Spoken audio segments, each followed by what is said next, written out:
I got a call from my brother. Routine. We were partners in a small construction business we started 10 years ago. John and I managed the crews and worked with the clients. I also handled the financial side with the help of John's wife, Mary. We are both married and we both have 4 children each. My wife's name is Kelly. John and I enjoyed competing with each other in just about everything, but we were much closer than most brothers. We had every right to be. Hey, John, what's up? You want me to come down and show you which end of the hammer to hold on to? I waited for the inevitable answer, but only a long pause followed. Are you there, John? Michael, are you alone? I have some very bad news. Hearing the seriousness in John's voice, I stopped smiling into the phone and asked, What's wrong, John? Did someone die?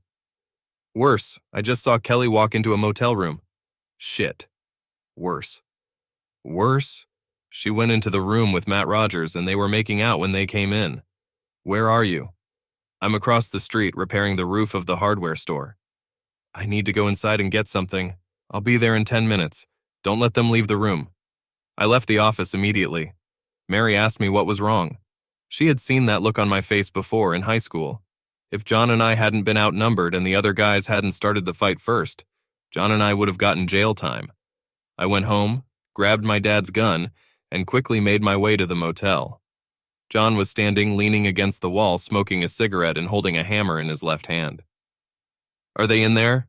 I asked, nodding toward the door next to him. Yes. Here's the keycard I got from the clerk at the front desk. $200 and no calls to the police until you leave. You think that will be enough? I told him how I'd use that hammer if the police interrupted you before you were done. He knows who I am. He definitely believed me. Are you sure it's Kelly and Matt? Her car is in the back next to his car. Good. Get back to work. I'll take it from here. John took a drag on his cigarette and put it out with his shoe.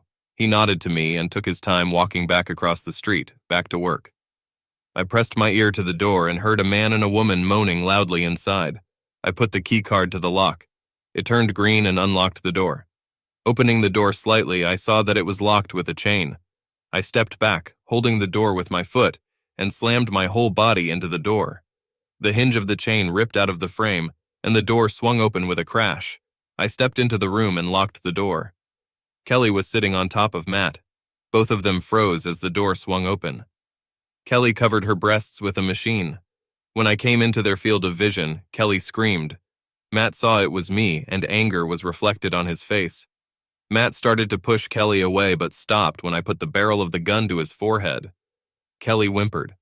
I pulled 2 thick plastic zip ties out of my pocket and held them out to Kelly, who was still sitting on top of Matt's male organ. Tie his hands and feet together. Fuck you, asshole. I'm not going to let you tie me up. I hit him in the left eyebrow with the barrel of the gun. The skin burst and blood immediately flooded Matt's eye. I'm not in the mood to debate. As the barrel rested against his temple, Matt folded his hands together in front of him and Kelly tightened the coupler on his wrists. Then she pulled down on Matt's ankles. When she was done, I slipped the gun into the holster on my belt, grabbed the ties on Matt's ankles and pulled as hard as I could. The clasps dug into Matt's skin. Then, placing my knee on Matt's chest, I pulled down on his wrists as hard as I could. Matt's legs and arms were already reddening from lack of circulation.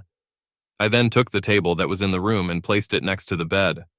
Pointing to the edge of the bed, I looked at Kelly and said, "Sit down." Kelly sat naked on the edge of the bed, resting her hands on the table. I took a chair and sat across from Kelly. Matt was lying on the bed behind her. I stared at Kelly until she finally spoke. I'm sorry, it was a mistake. I sat in silence, looking at her expressionlessly. I love you. I don't know why I did it. He seduced me. Matt raised his voice from the bed. You loved it. You loved it when I put my fat male organ in your ahem. I slept with your wife for almost a year, you slob. Kelly cried, hiding her face in her palms. What did I tell you before we got married? Do you love me? What did I warn you about? You said I had to be faithful. If you marry me, you must always remain faithful, and I will always be faithful to you. Kelly was sobbing now. How many times have you heard our family say, once an O'Connor, always an O'Connor? It's the first toast at every family reunion. You know that my brother and I were raised by our uncle, my father's brother.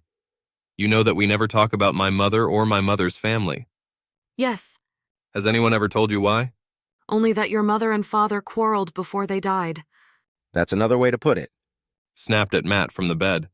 My father came home and found my mother in bed with Matt's uncle, his father's brother. My father shot them both in the bed he found them in. Kelly looked stunned. Then my father went to Matt's grandparents' house and shot them both. Then my father went to Matt's father's workplace and shot his father. My father was on his way to Matt's house when the police caught up with him. My father died trying to break into the house to shoot Matt and his mother. Now do you understand why Matt tried so hard to seduce you? Why he was so eager to have you? No, no, no, no, no, no, no, no, no, no. Kelly cried softly. It was a chant she seemed to repeat to herself to make the realization go away. Most girls in this state wouldn't even look at John or me. We have a past. We fought a lot because we didn't want to apologize for what our father did. Being a local girl, Mary knew exactly what she was getting into when she married John. I think my marrying a stranger was a mistake. I didn't want to tell you what happened. I wasn't ashamed of what my father did, but I wanted the past to stay in the past. And that's what we've come to.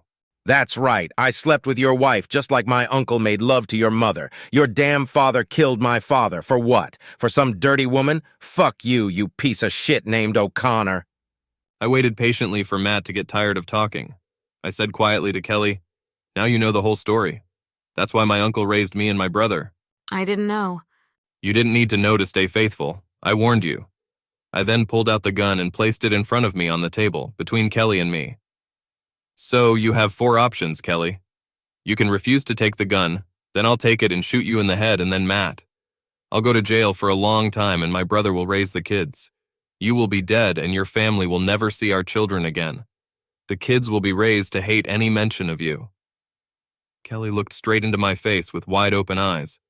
You can take a gun and shoot me in the head. My brother will kill you on the spot and our children will be raised by someone else. Matt will be alive and you and I will be dead. Your family will never see our children again. Our children will hate you. Kelly was now looking at the gun. You can act like a coward. Take the gun and shoot yourself. After you're done, I'll shoot Matt in the head. I'll go to jail for a long time. My brother will raise our children. You will be dead and your family will never see our children again. Our children will hate you. Kelly stopped crying.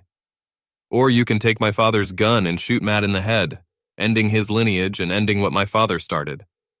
You'll go to jail for a long time and I'll raise the kids. It'll be a mistake you've made. We'll see you every week. We will never leave you. Everyone, including me, will always love you. Kelly raised the gun as if in a trance. The gun was pointed at my chest. Matt started screaming. Shoot him. We can say he burst into the room and I knocked his gun away. You shot him in self-defense. I love you, Kelly. I'll marry you as soon as this is over. I love you, Kelly. Kelly stood up, still naked, and pointed the gun at Matt, which silenced him. She looked at Matt and said in a soft voice, Michael, I love you. Tell the kids I love them. Please go away. I don't want you to be a part of this. As I was getting into my truck, I heard 6 gunshots.